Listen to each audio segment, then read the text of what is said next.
Okay, next, again, if I'm super pale, I'll do a little bit of blush. That trick works really well. Make a fishy face. Circle, circle, circles, circle, circle, circles.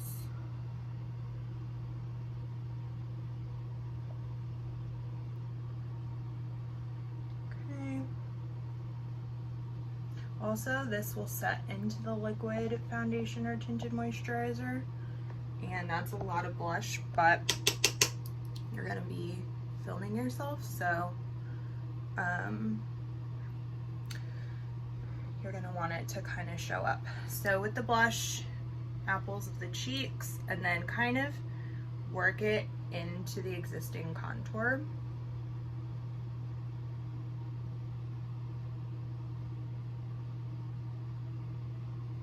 Just gentle, gentle, gentle. Now, I don't usually do this to my nose, but you can take your tiny little brush and sort of, with your darker color, kind of trace your nose right where it starts to, from the bridge and where it starts to angle down.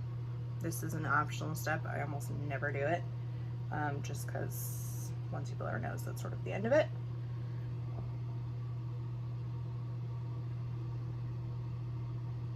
But take what you want, leave the rest, that's what I say. So I'll just show you how I do this anyways. Okay, so I've made my nose a little bit more defined, and again, you might find this helpful on camera, you might not. Okay, with the blush brush, next step is highlighter. I really like this Beauty Counter one. This one in my contour palette I find a little bit stark looking, and so I prefer this one that has a little bit of a fair skinned tint to it. So I just take the same brush, get some on there, and then I sweep it over the top and up. Over the top and up. And again, layering is our best friend. And it kind of just gives a little bit of that dewy look, but it's not dewy because it's not liquid. If I do define my nose, I take this little guy again and I kind of just put a little bit on the end of my nose. So you have like a subtle dewy look with only one liquid product in it. Okay, eyebrows. You've got two choices. You can get kind of a little powder or wax, like double little palette and a brush, an angled brush, let's see, like that to fill them in. But my current favorite is Burt's Bees. I found it at Sprouts, but you can get it on Amazon, Target, anywhere that they sell Burt's Bees, like in its full line. And thankfully full brows are in because I've been trying to grow my eyebrows back since the great eyebrow tadpole situation of 2006. I use, it's not clean by any means, but Rodan & Field's Lash Boost and their Brow Booster 2 to help them grow in. Obviously not necessary. Some people say that castor oil works as well, and you just put it on a Q-tip. But this, as long as it has one of these little fluffy brushes on the end, this pencil is my favorite. The only problem with pencils is you have to sharpen them, and so you run out of them a bit faster. So you could practice and see what, if you like this method or this method better, and whatever works for you. No one size fits all here. Also, a double sharpener is really worth the extra $1 or whatever it is, because if you have like larger lip crayons or something, I mean, you probably already have one of these, but it's really worth it to have both sizes. Okay. So my eyebrows are pretty uneven in their growth pattern while I'm growing them out. So what I try to do is sort of a choppy line underneath, like where I want it to start.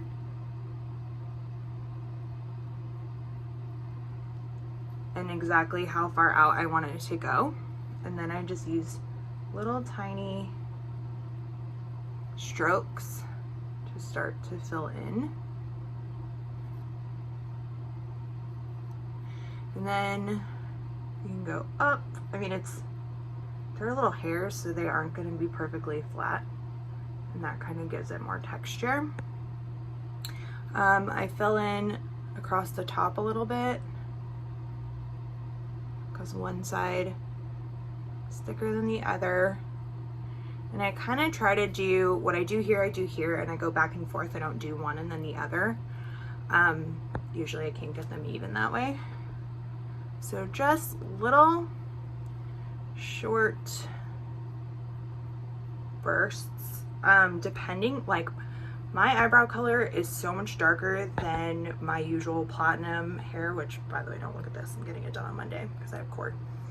That I will do a shade lighter in the pencil and then a shade lighter in my brow gel, because if I don't, my grandmother's really thick, dark German eyebrows are the only thing you see on my face. And so even though I like a strong shape, I find that going a shade lighter ties my face in a lot better while still giving me the definition that I want in my eyebrows, especially if I plan on taking a photo or showing up to court or a meeting or whatever else.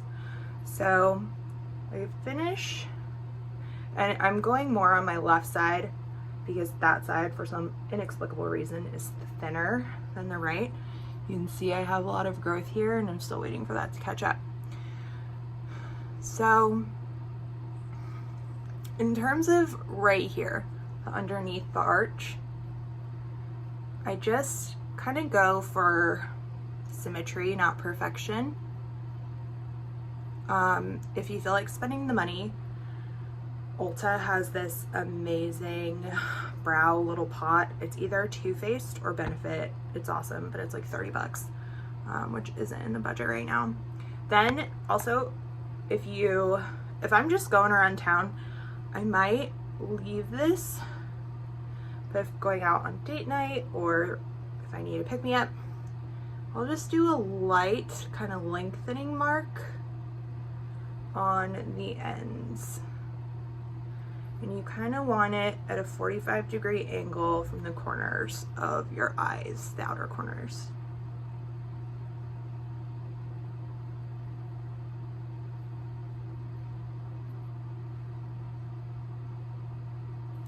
Okay, now you take your little brush. Oh, wait, missing a spot. So I'm just filling in on each side what's missing from the other. Little wisps. Now take your brush and kind of just up, up, up, up, never down, up, up, up, kind of. That also kind of helps blend the color in. And bushy brows are super in right now, so that's helpful. Up, up, up, up, up, up, up, up, up, up, up. Okay. Kind of tame the sides, but I want these to stay up, and I want the sides to be a little calmer. A tiny bit more there. Okay. That's my eyebrow color. And then my eyebrow gel looks just like mascara. This happens to have some like peptides in it that are supposed to encourage growth. It's not necessary, but that's part of why I use it. And again, I go lighter to kind of make the right statement that I want. which is strong brow, but not Sharpies. So just kind of put your little hairs where you want them.